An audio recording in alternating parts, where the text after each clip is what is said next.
नमस्कार साथियों, आप सभी का एम के स्मार्ट क्लासेज में एक बार फिर से स्वागत। तो साथियों, आज हमारा टॉपिक होगा राजस्थान में हुए किसान आंदोलन। तो क्लास को शुरू करने से पहले हम आज का मोटिवेशनल कोट रहेगा, इंतज़ार करने वाले को उतना ही मिलता है, इंतज़ार करने वाले को उतना ही मिलता है जितना कोशिश करने वाले छोड़ देते हैं, जितना कोशिश करने वाले छोड़ देते हैं। तो सबसे पहले हम किसान आंदोलन के बारे में सामान्य जानकारी पढ़ेंगे व समझेंगे। सबसे पहले सबके मन में ये प्रश्न उठता है कि आखिरकार आंदोलन क्यों हुआ। तो इसके पीछे कारण है कि राजस्थान में ब्रिटिश आधिपत्य के बाद राजा महाराजाओं द्वारा राजशाही के बढ़ते खर्चों का किसानों पर बोझ डालना, विभिन्न करों जैसे लाग बाग, लाटा कुंता, बेट बेगार में बढ़ोतरी और किसानों को उनकी पैतृक भूमि से बार बार वंचित करना, ये प्रमुख कारण। इसीलिए किसानों ने आंदोलन शुरू किया। राजस्थान में किसान आंदोलन का जनक विजय सिंह पत्ती को माना जाता है। इसके बाद साथियों हम मेवाड़ क्षेत्र में हुए प्रमुख आंदोलन के बारे में पढ़ेंगे। इसके बाद मारवाड़ क्षेत्र में हुए प्रमुख आंदोलन, उसके बाद शेखावाटी। हम तीन भाग में हम पढ़ेंगे। तो सबसे पहले मेवाड़ क्षेत्र में हुआ किसान आंदोलन। मेवाड़ क्षेत्र का प्रथम किसान आंदोलन जाट किसान आंदोलन है, जो 1880 में प्रारंभ हुआ और इसका प्रारंभ मात्रेगुंडा नामक स्थान से हुआ था।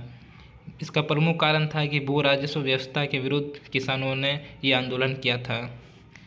उस समय मेवाड़ के महाराणा फतेह सिंह थे। बिजोलिया किसान आंदोलन। मेवाड़ क्षेत्र का दूसरा किसान आंदोलन बिजोलिया किसान आंदोलन, जो ये 1897 से प्रारंभ होकर 1941 तक प्रारंभ हुआ। बिजोलिया किसान आंदोलन पढ़ने से पहले हम बिजोलिया ठिकाने के बारे में एक बार सामान्य जानकारी पढ़ लेते हैं। बिजोलिया ठिकाना ये मेवाड़ क्षेत्र में आता था उस समय, और ये मेवाड़ राज्य का प्रथम श्रेणी का ठिकाना था। और बिजोलिया का प्राचीन नाम विंध्यावली, जो बिजोलिया अभिलेख के अनुसार विंध्यावली है। वर्तमान में ये भीलवाड़ा जिले में है। बिजोलिया के संस्थापक अशोक परमार, जो जगनेर भरतपुर के निवासी थे। उस समय अशोक परमार ने खानवा के युद्ध में राणा सांगा की सहायता की, इसलिए राणा सांगा ने प्रसन्न होकर अशोक परमार को बिजोलिया की जागीर दी थी। ऊपरमाल क्षेत्र। बिजोलिया से भैंसरोडगढ़ तक का पठारी क्षेत्र होता है, उसको ऊपरमाल क्षेत्र के नाम से जाना जाता है। और ऊपरमाल क्षेत्र में सबसे ज़्यादा किसान की बात करते हैं तो वो धाकड़ जाति के किसान हैं। और बिजोलिया ठिकाने का अगर क्षेत्रफल की बात करते हैं तो ये 100 वर्ग मील है। अब इसके बाद बिजोलिया किसान आंदोलन। साथियों, ये बिजोलिया किसान आंदोलन 1897 में प्रारंभ हुआ, जो 1941 तक चला। ये देश का सबसे लंबा चलने वाला किसान आंदोलन है, जो लगभग 44 वर्ष तक चला था। ये देश का प्रथम एकमात्र संगठित किसान आंदोलन था। और बिजोलिया किसान आंदोलन में सर्वाधिक भाग लेने वाले धाकड़ जाति के किसान थे। और इसका प्रारंभ ऊपरमाल क्षेत्र से हुआ। अगर क्षेत्र पूछे साथियों तो ऊपरमाल क्षेत्र। बिजोलिया किसान आंदोलन के जनक साधु सीताराम दास है। अगर बिजोलिया किसान आंदोलन के जनक साधु सीताराम दास है। अगर पूछ ले राजस्थान में किसान आंदोलन के जनक कौन है, राजस्थान में किसान आंदोलन के जनक, तो वो वहाँ उत्तर हो जाएगी विजय सिंह पत्तिक जी। अगर बिजोलिया किसान आंदोलन के जनक पूछे तो साधु सीताराम दास। बिजोलिया किसान आंदोलन का कारण है कि कृष्ण सिंह ने 1897 में भूमि करों में वृद्धि की, जिसका किसानों ने विरोध किया। जैसे प्रमुख कर लाटा कुंटा कर, लगान वो होते हैं साथियों भूमि पर लिया जाने वाला भू राजस्व कर, और लाग बाग वस्तुओं पर लिया जाने वाला कर होता है। बेट बेगार बिना मेहनताना किसानों से कार्य करवाना। बिजोलिया में अत्यधिक कर व लाग बाग थे।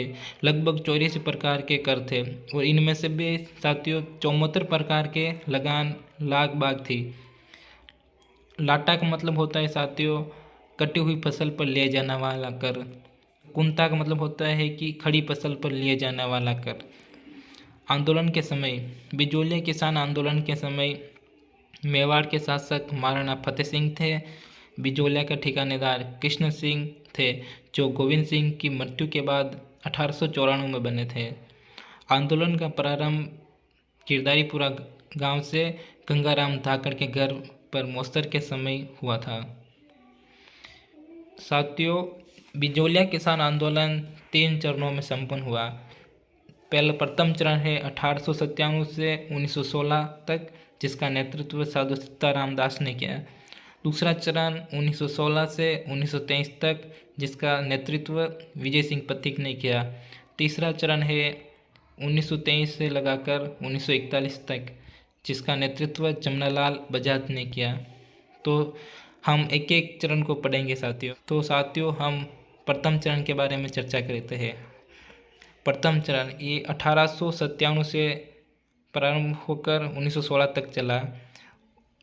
इस समय प्रथम चरण के समय बिजोलिया के ठिकानेदार कृष्ण सिंह थे। कृष्ण सिंह ने 1897 में भूमि करों में वृद्धि की, जिसका किसानों ने विरोध किया। 1897 में गिरदारीपुरा गांव में गंगाराम धाकड़ के घर मौसर के अवसर पर एक किसान सभा हुई, जिसमें यह निर्णय लिया गया कि नानजी पटेल व ठाकरी पटेल कृष्ण सिंह के विरुद्ध महाराणा फतेह सिंह के पास भेजा गया। महाराणा ने हामिद हुसैन, जो बिजोलिया में प्रथम जांच अधिकारी के रूप में भेजा गया व्यक्ति, साथियों ये प्रश्न एग्जाम में पूछा हुआ है तो ध्यान रखना। महाराणा ने सबसे पहले हामिद हुसैन को जब प्रथम जांच अधिकारी के रूप में भेजा बिजोलिया बजाय। इसने हामिद हुसैन ने किसानों के पक्ष में रिपोर्ट दी, परंतु इसका पालन नहीं किया गया। कृष्ण सिंह ने नानजी पटेल व ठाकरी पटेल को देश निकाला दिया एवं चल एवं अचल संपत्ति जब्त कर दी, क्योंकि उन्होंने महाराणा के पास इनकी कृष्ण सिंह की शिकायत की थी। इसीलिए कृष्ण सिंह ने नानजी पटेल व ठाकरी पटेल को देश निकाला दिया एवं चल एवं अचल संपत्ति जब्त कर दी। कृष्ण सिंह ने नाराज होकर 1903 में चौरी कर लगा दिया, जो लड़की के विवाह पर 5 रुपये की दर से लिया जाता है। यहाँ पर साथियों एक नोट भी है कि राम प्रसाद व्यास के अनुसार लड़की के विवाह पर की दर से लिया जाता था ये चौरी कर। के विरोध में किसानों ने भूमि को पड़त छोड़ा तथा ग्वालियर रियासत में चल पड़ा। साथियों यहाँ पे ध्यान रखना, क्योंकि यह प्रश्न RS 2015 में पूछा हुआ है कि चौरी कर के विरोध में किसानों ने भूमि को पड़त छोड़कर कहाँ चले गए, तो इसका उत्तर होगा ग्वालियर रियासत में चले पड़े। बाद में बिजोलिया ठिकाने में सभी किसान ग्वालियर चले गए, तो बाद में कृष्ण सिंह ने घबरा कर किसानों के साथ समझौता किया और चौरी कर को समाप्त किया व लगान कर को आधा कर दिया। उसके बाद 1906 में कृष्ण सिंह की मृत्यु हो गई और 1906 में नया जागीरदार कृष्ण सिंह का दत्तक पुत्र पृथ्वी सिंह बना, जो कामा भरतपुर का निवासी था। 1906 में पृथ्वी सिंह ने तलवार बंदी कर लगा दिया। तलवार बंदी कर का एक अन्य नाम उत्तराधिकारी शुल्क भी होता है। 1906 में ही श्री साधु सीताराम दास ने बिजोलिया में पुस्तकालय अध्यक्ष का पद छोड़कर किसान आंदोलन का नेतृत्व किया और साधु सीताराम दास के प्रमुख सहयोगी फतेहकरण चारण और ब्रह्मदत्त 2 थे। 1914 में पृथ्वी सिंह की मृत्यु हो गई, तो नया जागीरदार केसरी सिंह जो अल्पायु थे, इसलिए मेवाड़ महाराणा ने अमर सिंह राणावत को बिजोलिया का प्रशासक नियुक्त किया। तो साथियों आज के लिए इतना ही, बाकी हम अगली नेक्स्ट क्लास में पढ़ेंगे।